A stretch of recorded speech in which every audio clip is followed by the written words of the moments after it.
வணக்கம் மக்களே, நேற்று நடந்த CSK vs Gujarat Titans match வந்து பாத்தீங்கன்னா சிஎஸ்கே ஃபேன்ஸ்க்கு பயங்கரமான ஒரு ட்ரீட் அப்படி தான் சொல்லணும். இந்த சீசனை பொறுத்த வரைக்கும் உங்களுக்கே தெரிஞ்ச விஷயம் தான். இந்த சீசன் மேக்ஸிமம் வந்து பாத்தீங்கன்னா சிஎஸ்கே பெருசா பர்ஃபார்மன்ஸ் பண்ணல. ஸோ ஃபேன்ஸும் பயங்கர டிசப்பாயின்ட் தான். பட் வெளியே போன ஒரு டீம் திருப்பி நாங்கள் ஒரு ஸ்குவாட் செட் பண்ணி கொண்டு வரோம், அது குஜராத் அடியத்தை கொண்டு வரோம் அப்படிங்கிற மாதிரி உள்ள வந்து 230 ரன்ஸ் டார்கெட் வச்சு 147ல டேபிள் டாப்ல இருக்கிற ஒரு டீம் வந்து அடிச்சு உட்கார வச்சிருக்காங்க. ஸோ அதுக்கு மெயினான ஒரு காரணம் தேவ தூதன் சார் அவர் அப்படிங்கிற மாதிரி வந்து பாத்தீங்கன்னா பிரேவிஸ் அப்படின்னு சொல்லி சிஎஸ்கே ஃபேன்ஸ் எல்லாருமே வந்து பயங்கரமா சொல்லிட்டு இருக்காங்க. ஸோ உண்மையிலே பிரேவிஸோட அந்த பேட்டிங் வந்து பாத்தீங்கன்னா செம்மையா இருந்துச்சு, பார்க்க அவ்வளவு இன்ட்ரெஸ்டிங்கா இருந்துச்சு.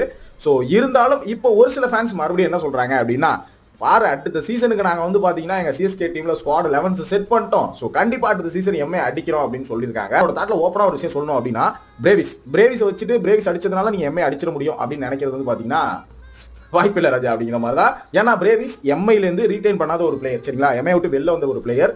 எம்ஐயோட பேட்டிங் லைனப்பும் சரி பவுலிங் லைனப்பும் சரி அவங்க கரெக்டான கம்பேக் கொடுத்தாங்கன்னா யாரும் நிக்க முடியாது, அதான் உண்மை.